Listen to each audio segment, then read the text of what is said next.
Space, the final frontier. Well, okay, not really. All right, take two. Here in the Mitten State, welcome to Code 47, bringing you all things Star Trek, spanning the quadrants, the best thing since the neutral zone. Back again, ladies and germs, hello. This is the Code 47 podcast on the Secret Friends Unite podcasting network, episode 68. Originally meant to be it is special, but it was meant to be a standalone special. But then because of the consequences of life, Katie's busy schedule, my busy schedule, it's a special regular episode, if that makes any sense to you. Whether it makes sense to you or it doesn't, here we are. I am Charlie Carden. I am your Trek Lord of Western Michigan, captain of the USS Grand Petoskey, a chapter of the Starfleet Star Trek International Fan Club. I am joined as always by my superlative, awesome co-host, Katie Q. Katie, how the heck are you? I'm good. I'm glad to be here. I'm glad to be talking about everything Q. Oh, yeah. Oh, you jumped ahead in the program. Oh, no. Katie Q, the Q. But we've also got, and I have been after this guy for 68 episodes. This is Luke Lohr is here with us. He's a Trekker. He's been with us over on SFU. And I am just so happy to have him. Luke, hello. Hello, thank you for having me. Code 47, Captain's Eyes only. I just love it when somebody gets that. But what episode is that from? That is from Conspiracy. Oh my God! Oh, I'm having a moment. Do I need to leave you two alone for a bit? There was a moment, but the moment is gone, and that's not necessarily a bad thing. So, okay. Well, without further ado, again, Katie and I were like, hey, let's crank out a special. We'll drop it like in the week in between. But then she said, I got all this stuff. And then I said, I have all this stuff. I'm going to Chicago because April and I are going to Mission Chicago, the huge con that's happening April 8, 9, and 10, which if you're listening to the sound of my voice and you live in the Midwest, it's enormous. It's the first really big Midwestern Star Trek Comic-Con that has happened in 30 years. So it's a big, big deal. Buy your tickets. Everybody's going to be there. It's going to be totally crazy. But I digress. So we decided to make this regular episode 68. It's going to drop at the regular time. But we're going to do a little bit different format with the return of John Delancey as the omnipotent imp of Q in the current season of Star Trek Picard. Now, are we all? I know an episode dropped today. Did everybody get a chance to see episode 4? I have not watched yet, so please don't. We're not talking about it in the slightest. And then, Luke, I know because we had you on SFU that you were at least up on episode 1. Have you continued watching? I've caught episodes 1 and 2. Mm-hmm. And 3 is on my queue. I didn't even realize we were at 4. I must have missed a week there, but no, I'm up to 1 and 2, and very pleased with it so far. I love it. Well, we will not talk about the Star Trek Picard series anymore because I don't want to, throw any potential spoilers out there. But yeah, John Delancey is back. We saw him at the end of episode 1. He was featured in episode 2, and so on and so forth. But available on Netflix through April 1st and Paramount Plus for the rest of your life, and go out and buy the discs, go out and buy digital. You can experience the 5 great episodes that we're going to talk about from Star Trek The Next Generation that factored very heavily with Q's presence. One of the ones that we left out, Katie and I did speak about recently, but we will give it an honorable mention at the end of the show if that is okay with everybody. Mm-hmm. So I will kick us off, but before I do that, Luke, You're Yes. you're a podcaster in your own right. You're a gamer. First of all, tell us a little bit about how you came to love Star Trek. What is your Trek origin story? Well, my parents were certainly Trekkers themselves, and Trekkies themselves, I suppose, and they loved all things sci-fi, as did I. My namesake is Luke, from Luke Skywalker, and so wait, that's not right. Oh, sorry. Let's see. I grew. What's wrong? He just threw the Spock symbol. Gotcha. I didn't have the video up. I'm so sorry. Yeah, there you go. And so, quite frankly, I grew up loving all things sci-fi, and my heroes included, wonderful characters like Superman and Batman, but then also, Luke Skywalker, and Riker was my favorite character. He had such a cool name, Riker. It was just a cool name. I can remember being in kindergarten and getting beat up because I pulled my socks really high because I wanted them to be like the boots of the Starfleet officers. That's a real thing that happened. It happened in the bathroom at my elementary school. They beat me up because I was at my son. And what's ironic is in TNG they wore basically chinos, Beetle boots, because I have a pair that I wear with my uniform. So sorry, I'm sorry you got beat up for that misnomer. In the old series, they had big boots, so I understand. Yeah. So yeah, actually, it's funny you mentioned Riker because Katie and I said in one of our breakdowns of season 2 of TNG that season 2 of TNG was basically Riker and Troy who is taking their pants off this episode. So, well, cool. All right. Well, that's awesome. I love it. I love when people embrace the Trek, and I love having people on the show with us. So without further ado, I'm going to launch into the first of the 5 episodes. And where can you start but at the beginning? October of 1987, Encounter at Farpoint. Captain Jean-Luc Picard leads the crew of the USS Enterprise D on its maiden voyage to explore a new planetary station wanting to trade with the Federation. Along the way, they encounter Q, an omnipotent, extra-dimensional being who challenges humanity as a barbaric, inferior species. Picard and his new crew must hold off Q's challenge and solve the puzzle of Farpoint Station on Deneb 4, a base that is far more than it seems to be. Series premiere. Oh my goodness. Wow.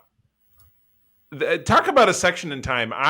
And I'm sure there are many that share my story, but in October of 1987, I was 11 years old. I was in 6th grade. And in May of 1994, when Star Trek Next Generation ended, I was graduating from high school. So the entirety of TNG was my middle school and my high school experience, 7 years. So that is, even though, in a lot of cases, I embraced DS9 a lot more because of the depth of its storytelling, which of course, Katie and I will talk about in a later episode. TNG, starting with this, will always be an encapsulation of my childhood more in some ways than Star Wars. You know what I mean? It was just absolutely wild. But that's my contribution so far. I want you guys to talk, and I'll circle back. So, Luke, why don't you lead us off?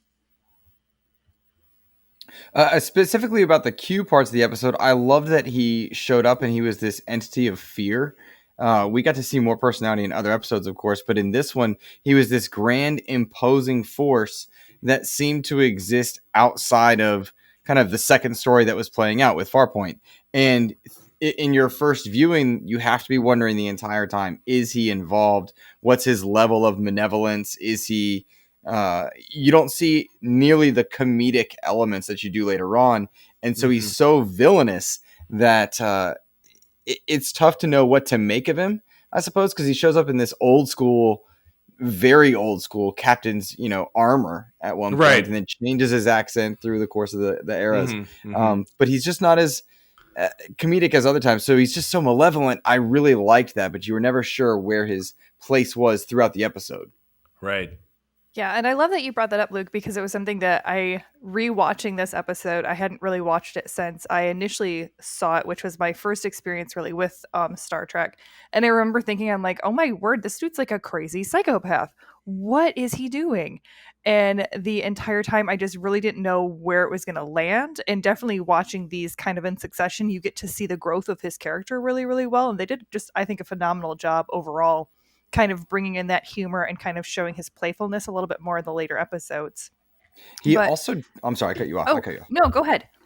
Well, I apologize for cutting you off. He did something that at the time was wild, because in lecturing Picard about the barbaric elements of humanity, he filled in a lot of the backstory that we hadn't gotten, because we had original trilogy, then we jumped to TNG. We didn't have these going back episodes. So we learned about how humanity suffered numerous setbacks, how they treated their soldiers at one point, controlling people with drugs. Like, there were some really dark depths of humanity that had not been touched on in the Star Trek universe at all. And they did it out the gate with Q kind of lecturing them about it.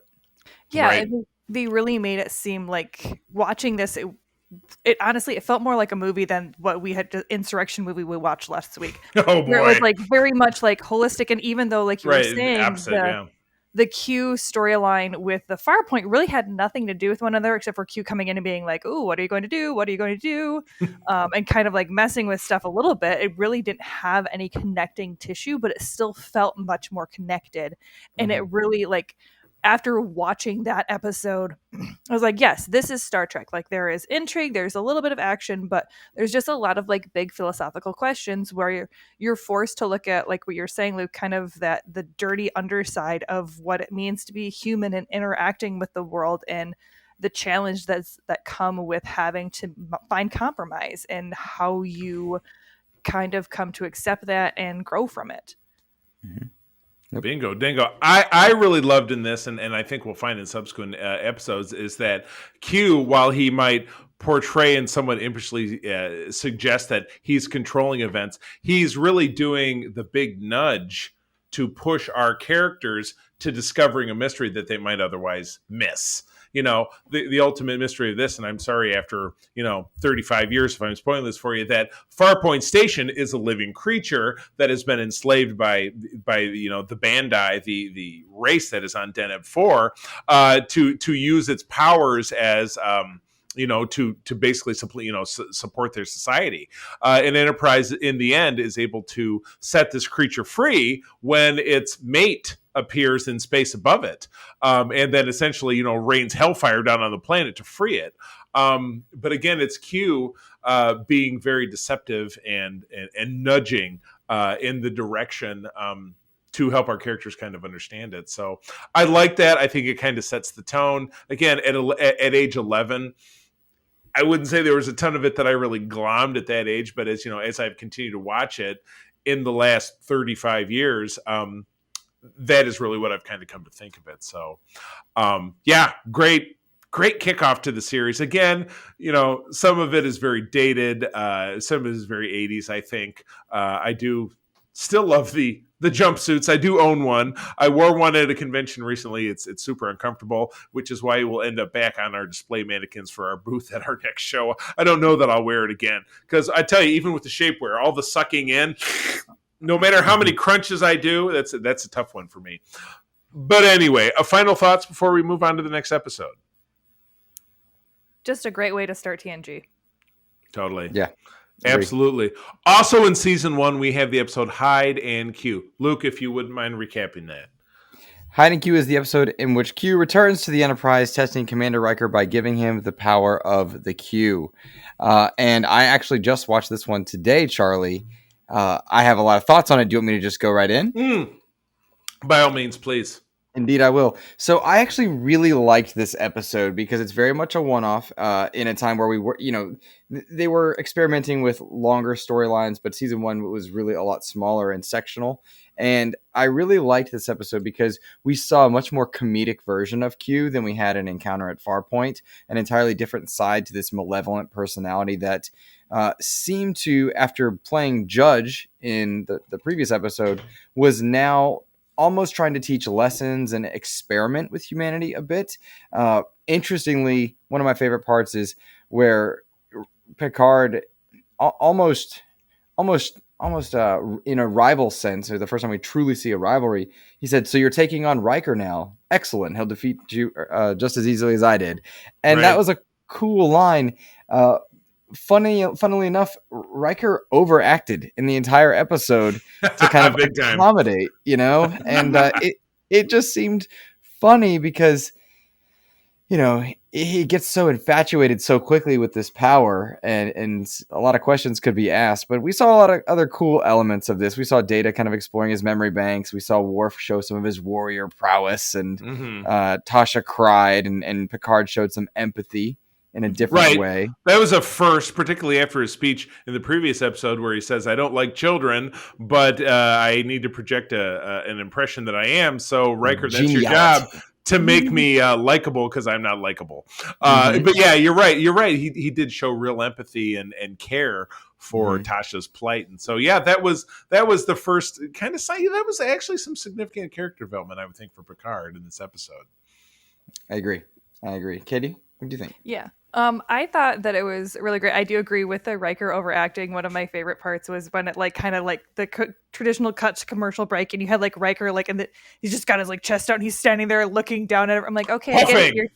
I get it. You're tall. Yes, I understand. It's Oh, that's fine. me. Wait, there you go. That's me. Yeah, but just totally puffing out. Yes, that's a great way Yeah. to describe it. So it was very, very fun. But I do agree, because the first time you see Q, at Farpoint, he does have this kind of almost prime directive, but in a different sense, as far as he's like, no, I am the higher power. I am judging you based off of these, like, this criteria. And it seems like he does have a higher sense of morality. And then you see in Hyde and Q, he's like just kind of, like you said, like kind of almost experimenting with him and becoming much more whimsical with what he's doing. He's dressing everybody up in elaborate costumes again, as he does. Q loves him some fashion, let's be real. Anytime he can get in a goofy costume, Snazzy. You bet. But I do love, like you were saying, the development with Picard and just the confidence that they allow Picard to show in his team, where there's never a doubt in his mind, really, at least when he's talking with Q, and even when he's talking with Riker, and it seems like Riker might be setting up to be like, I don't know, I might keep the powers. He's like, come on, dude, that's not you. We both know this. What? Let's have a bigger thing. I did think it was really interesting that they did think to write Diana off of this episode, because she immediately, they say at the beginning of the episode, she's off. She's visiting Beta Z, because like as soon as this happens with Riker, I was like, wait, where's Diana in all this? Yeah, it would throw it right off, because she would talk him down. I was saying, like, she is his moral compass, and he needed to be absent of that for this episode. So I did like that they rather than have it be kind of that moment of stupidity that they like to give her when something just like when they just don't want her to be able to be intuitive, where they instead were just like, nope, she's just going to be off on this episode because we don't want her interfering with this part. Right. Which, thankfully they don't do that in a lot of later episodes. But this did, while I didn't think it was a bad episode, it did suffer from a lot of that early series, or playing around, trying to figure out who the characters are. And then, but again, ignoring one of the most important TNG relationships, which is the connection between the two of them, which was firmly established in the first episode. So, well, cool. Well, for the sake of time, let's keep things moving forward. We move on to season 3's Deja Q. And Katie, this one's yours. Yes. Q is seeking asylum on the Enterprise after he has been thrown out of the Continuum and stripped of his powers. By Corbin Burnson. Yes. Which I loved. Oh, my goodness. This one was probably one of my favorites just because Data. I'm a sucker for Data. And I loved the play, especially Data just coming right out and being like, you have what I have been seeking, or what I have been trying to emulate, which is humanity. And Q just constantly suffering through it. And it was, again, Charlie, you and I have talked a little bit about the issues of pride between Picard and Q, and how Q is very self-serving and his pride and ego are very much self-involved, where Picard's is more external, where his pride comes in his ship and in his crew and what they can accomplish as a team. Right. And it seems like you kind of, again, got more of that play and that duality between them. And it was shown a little bit more with the Data. And watching Q grow, it seemed like that helped as far as this future morality. And it's honestly made me very curious as to how they're going to be going forward with Picard, because Q is like starting to take some really hard lessons on how he can behave and how he can act around creatures that might not be quite as powerful as the Continuum. I think you'll find an interesting wrinkle in episode 4 that will speak to that. So, but I shall say no more. I enjoyed this episode again very much. Little trivia fact: John Delancey did appear fully nude in that first scene where he was on the bridge. And it was weird because I have the old Star Trek: The Next Generation compendium in print, which I read when I was a kid. They filmed this over Thanksgiving weekend in 1990, where Jean Delancey appeared au naturel in front of the bridge crew. Oh my goodness. Katie, I have to absolutely agree with you. You said it's a humanizing moment for Q, for him to be taught humanity from the non-human or even corporeal member of the crew, Data, and his selflessness and how he puts himself out there. This also really reflects on Q's interaction again, which was Q Who, which was the episode, our honorable mention that we'll talk about at the end of the episode, where we learned that Guinan and Q have a past history. It's nice to see her jump back in and kind of twist the knife, quite literally, with him in this a little bit. So yeah, no, I enjoyed it. Luke, your thoughts, please. I thought it was fantastic. Great episode. We did get to see Guinan's hatred for Q kind of begin, which was really interesting as she stabbed him with a fork. To start off with John Delancey being fully nude there really had viewers questioning the seriousness, because if it was kind of the next time we saw Q, which version were we getting? The comedic silly one or the violent one that enjoyed toying with people? And in many ways, despite being powerless, he still toyed with the crew at various levels, and they had to exercise their own level of humanity, which, if the trial never ends, could have been shown there as they are trying to tolerate him at various points. I thought this was one of the better Q episodes for sure. And John Delancey really got a chance to shine in a very different way. Watching Data tend to him was perhaps my favorite part, as Data tried to accommodate these needs, not getting upset, but trying to observe, hey, maybe if you weren't such a jerk, they wouldn't hurt you.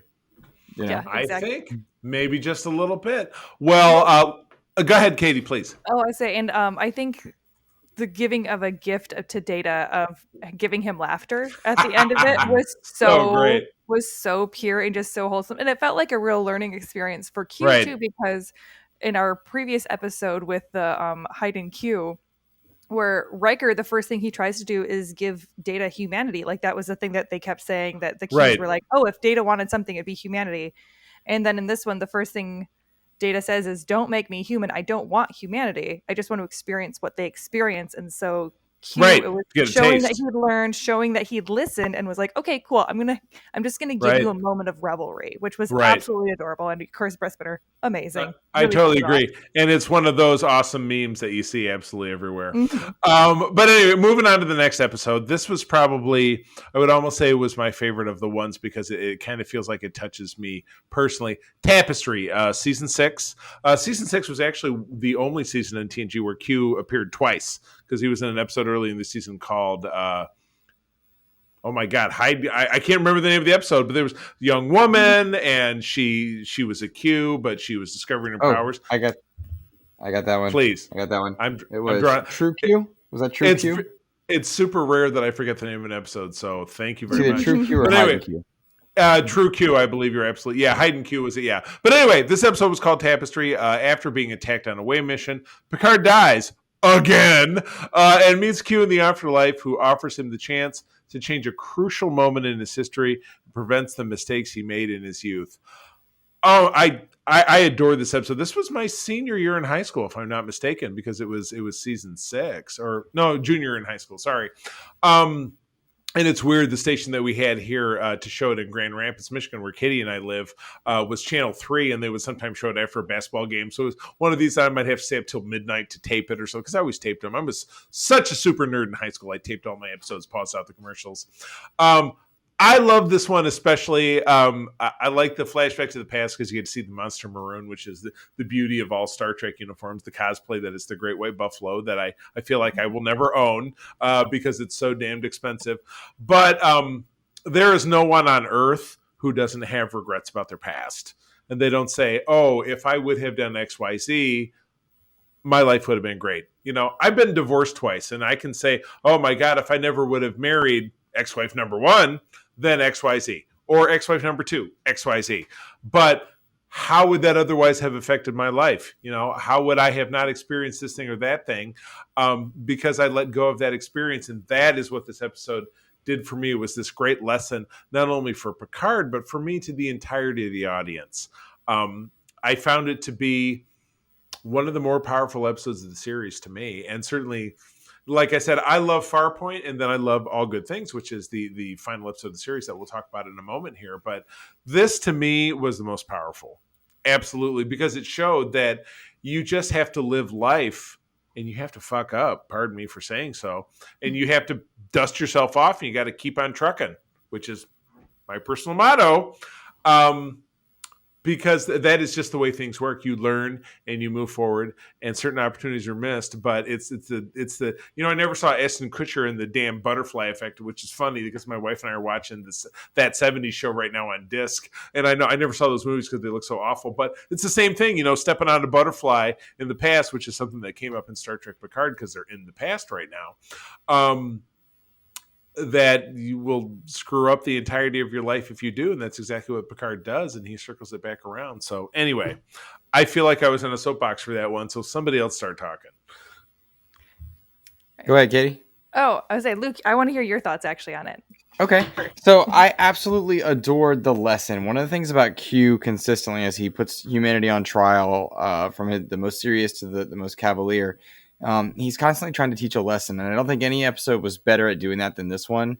And to your point, Charlie, we all have things we regret, some of us very intensely, and when you think back and you think, if I had the ability to wave my hand and wipe my slate clean, or to absolve myself of my sins and fix the young, arrogant version of myself to the more wisdomatic version I am now, if I could do that, what would happen? And we get to see Picard go through that, and as a result, he ends up giving one of his most passionate speeches in my mind, where he says, "I cannot live out my life as that man, devoid of passion and something with imagination." Yeah, imagination. Okay, yeah. That to me was one of my favorite Picard moments of anything we've ever seen in any version, because it's true. He was an impotent, weak-willed man, which is so different than this roguish captain that handled the Stargazer, versus this very wisdomatic man who needed geniality to handle families on board, while he commanded the flagship of the Federation and warded off the Borg and was instrumental in stopping the Sona, because those were a big deal in Insurrection. Clearly, as you heard in our last episode, where we showed a lot of reverence for that movie. Yeah, right. So for all the powerful moments that the series has given us, it was Q who gave one of my favorite moments with Picard in that blue uniform, and Troy and Riker just blew him off, and it was they were wild to watch that. Bro, you suck. You're kind of nothing, and you'll always be. So yeah, they kind of told him suck. So he said, you know what, I got to kind of get. What's ironic is, of course, now Picard is an android, so it doesn't really matter that he had an artificial heart. But yeah, so, he's an android. Oops, that was in season 1. I didn't spoil that. Oh my goodness, Katie, any final thoughts? Yeah, I have to agree that I loved the idea and the themes of it. I don't really love the specifics of the execution, because I thought he was still taking risks. Like, he went forward on a relationship that he always regretted.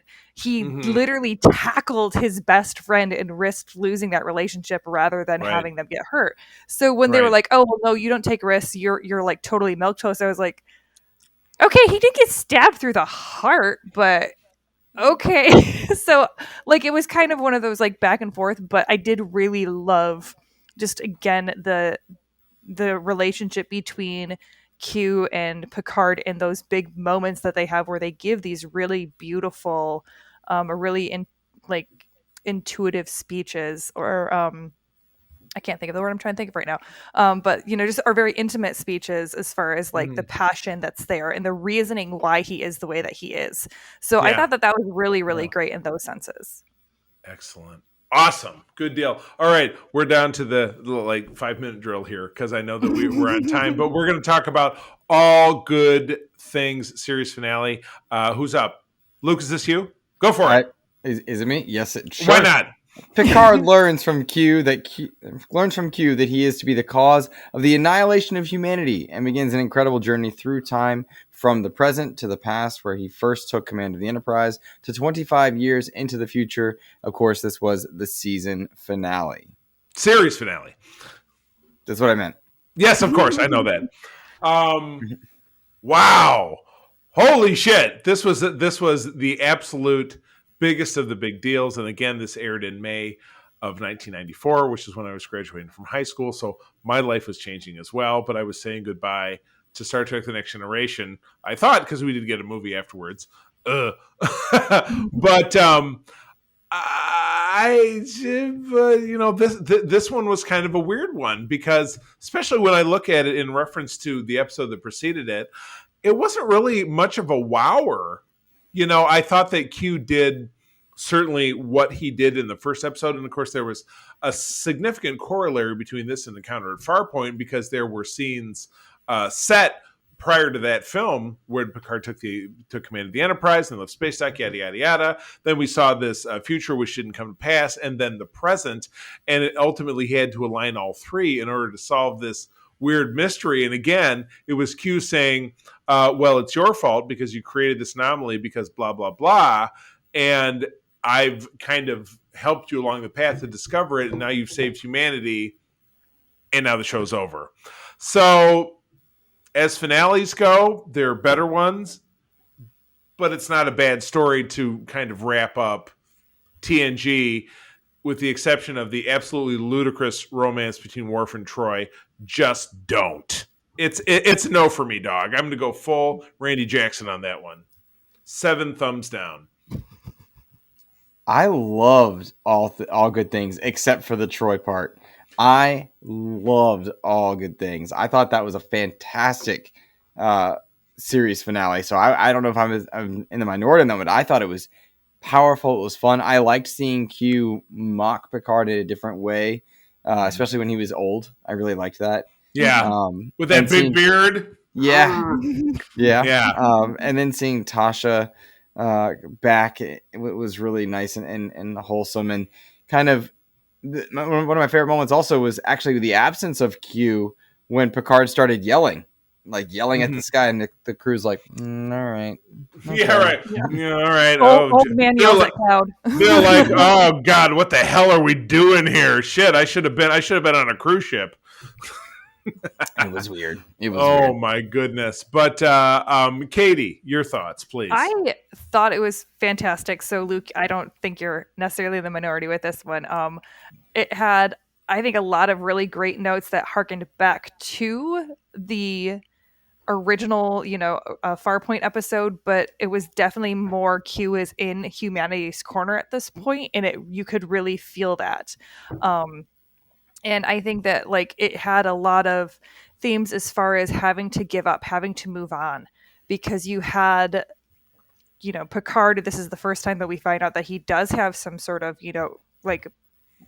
neurological degradation disorder or, disease that could at some point impact his life, and him having to come to terms with that, as well as him having to come to terms with the life that he could live and the life that he, has lived. So it's a lot of kind of the same themes that we've been seeing all throughout TNG, just wrapped up in this really beautiful story that's done all at once. And even at the end, when you have all of the, people, or you have the entire bridge crew together, they're playing cards as they have through TNG kind of throughout.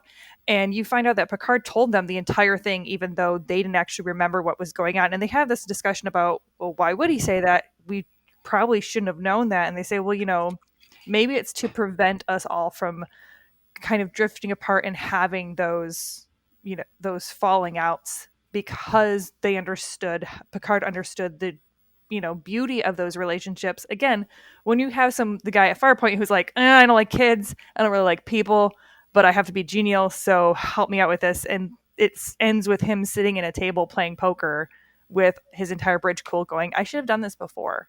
Mm-hmm. Agreed. 100% agree. No, I thought that ending was exactly what the series needed. Mm-hmm. Exactly what the series needed to wrap things up. So, woo. And speaking of wrapping up, we ran a little over. I know we said 30 minutes because I know, Luke, you had that was kind of what you were looking for. But I know, Luke, that you wanted to give us a rundown of kind of how you wanted to rank them. So go for it. Okay, my favorite Q episodes, beginning with the best and ending with the worst. All Good Things, followed by Deja Q, Encounter at Farpoint, Tapestry, Hide and Q. Weirdly, Q Who ended up at number 6 for me out of the TNG episodes. Mm-hmm. True Q, number 7, and in a distant, far, absolute worst possible was Cupid. I did not like that episode at all. It was not great at all. Well, I in ranking just the ones that we have here, because I want to jump on the bandwagon. Tapestry is my favorite, certainly followed by Farpoint. I then liked Deja Q. All good things, and then finally Hide Q. Even though it's a Riker episode, still ends up at the bottom. Mm-hmm. I would say probably Deja Q, All Good Things, Farpoint, Hide and Q, and then Tapestry for me. Oh man, ouch! Poor Tapestry. Oh well, with that, we will wrap it up. Luke, thank you so much for joining us. This thank you. Surely should not be an isolated incident. You are an exceptional podcaster. I love working with you, so we have to do this some more. So thank you very much. Tell people quickly, please, where they can find you out there on the internets. Of course, if you're on Twitter, you can find me at Insipid Ghost. You'll find the majority of my content is gaming related. I host a podcast called the Xbox Expansion Pass, in which I interview a number of developers throughout the gaming industry and look at the gaming news as it pertains to the Xbox ecosystem. It is family friendly, and there's often a lot of developers on there from all around the world. So I would welcome any of you fellow trekkers as well as gamers kind of overlapping. It would be a joy to have you. Rock and roll. This was the greatest. Thank you very much, Luke. It's so great to have you here. Katie, if you would be so kind, take us out. Yes, you can find us online at the new secretfriendsunite.com and hit us up at Secret Friends Unite on Twitter. Let us know what you are doing and what you're enjoying in the Trek world. And you could subscribe to our YouTube channel as well as visit us on TeePublic for all kinds of swag. You got it. All right, friends. Thank you, as always, for joining us.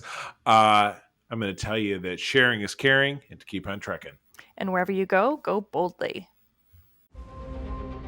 This podcast is part of the Secret Friends Unite podcasting network. Visit secretfriendsunite.com for more great shows, articles, news, reviews, and more.